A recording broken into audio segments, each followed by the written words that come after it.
今回は実際に、ヘレン先生の経験をね、ちょっとお話ししていただきたいと思います。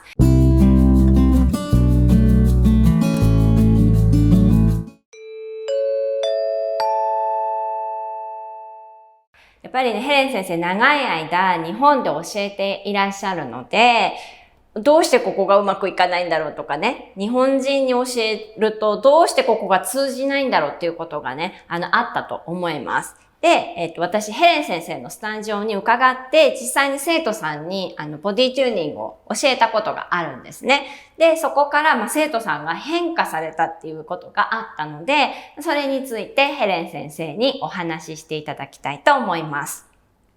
Right. So I've been teaching in Japan for over 30 years. And of course, I am teaching as a foreign teacher and giving corrections and help to my Japanese students. And sometimes we both sides, we get frustrated because they don't seem to understand what I want and I don't understand what they need me to say. In particular, one student, I was getting very frustrated, and then you came and gave the body tuning, and 2 weeks later, there was a change. やっぱりね、ヘレン先生は外国人なので、外国人として日本人の生徒さんにいろいろね、ここはこうしたらいいよ、こういうふうにやるんだよって教えていらっしゃるんですけど、変わらない、なかなか。で、なんでだろうってヘレン先生は思うわけですよね。で、多分生徒さんからしても言われた通りにやってるんだけど、なんかその通りにならないって思ってるんですよね。で、だからお互いに何回も言ってるのに変わらないって先生もちょっとね、フラストレーション溜まるし、生徒さんもやってるのに変わらないみたいなね、お互いにやっぱりちょっとね、フラストレーションがね、溜まってしまうっていうことが、あったそうなんですね。でも、私、お邪魔して、いくつかね、その簡単な、体を調整する方法をお伝えしたら、2週間後ぐらいにね、自然とそれが治って変わってたんだそうなんですね。それ実際に私も前お聞きしたんですけど、なんで変わったのって言ったら、それだけで、特にやったことはないので、だから今までのやり方っていうよりも、体のここから自然と変わっていくと、勝手にそれが治っていくっていうところをね、体験してくださったんですね。じゃあ実際にその生徒さんがどういうふうに立っていて、それはどういうふうに変わったのかっていうのをちょっとやってみたいと思います。はい。では、ヘレン先生に実際にどういうふうに変わっていったかを説明していただきたいと思います。はい。では。Alright. So my student was standing.Yes, perhaps at the bar, and her weight was back. Yes, her weight was back here, and I kept putting my hand on her back and pushing her forward. Come forward. Yes, but she was back. And I'd push her forward, and she'd go back again, right? And then I didn't know how to explain to her, yes, what to do. そう、そこで、私がボディチューニングしたんですけど、いますよね。多分今聞いてみんな、私そう言われてるってこうなってて先生から、こうみたいなね、多分言われてる子いっぱいいると思うんですけど、じゃあそれがどういうふうに変化しましたか？ So then you came and did some body tuning with her, and we were at the bar for plies, and she was standing like this. And I said, what happened? And she just said, because of the exercises now,She could feel it. じゃあ、普通にできた。Yes. I didn't say anything that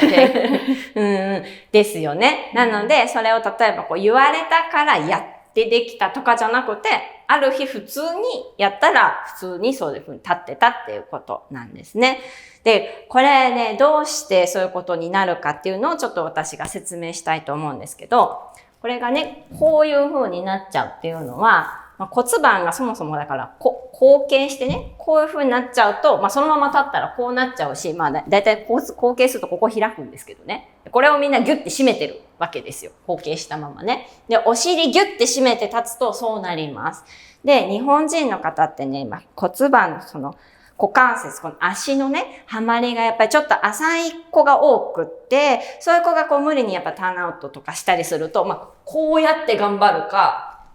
こうなるかなんですね。なので私が教えたことはその股関節を緩めて整えるっていうことを教えました。それから肩関節を緩めるっていうのもやりました。で、これここがちゃんと動かないと無理やりこうやってやってこうやってやると今度ね、こっちで頑張るんですよ。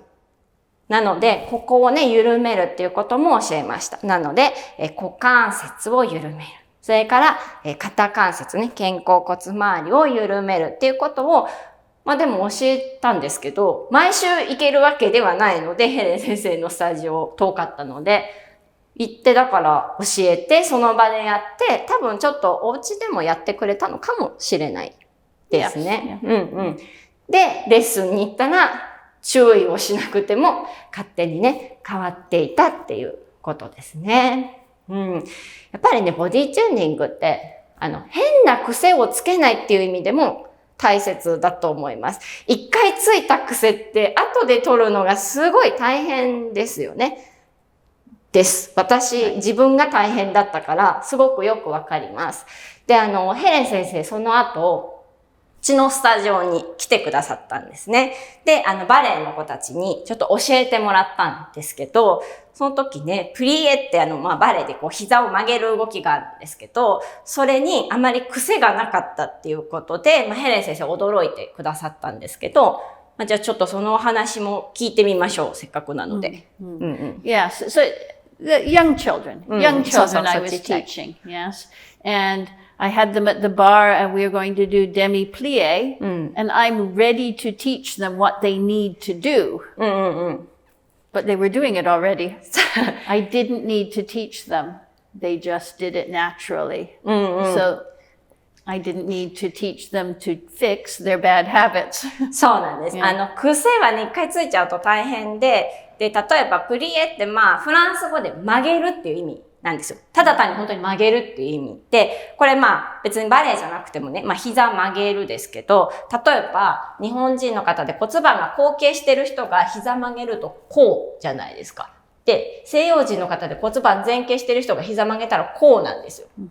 これの違いがターンアウトして出てたら、例えばこうなる、こうなってるの、こうじゃないよ、こうでね、それでここはこうでね、それでここはこうでねって教えなきゃいけないんですけど、でもちゃんと股関節から動いてれば、膝を曲げたらナチュラルにプリエになるわけですよね。曲げるって意味なんで、そのままやってもナチュラルになります。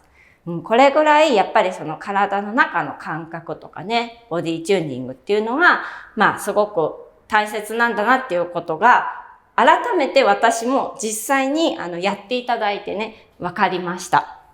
ね。なので、ぜひ皆さんボディチューニングをしていきましょう。チャンネル登録ぜひお願いします。参考になったりいいなと思ったらぜひこのね、グッドボタン押してください。質問があったらぜひね、コメント欄に書いてください。ではでは。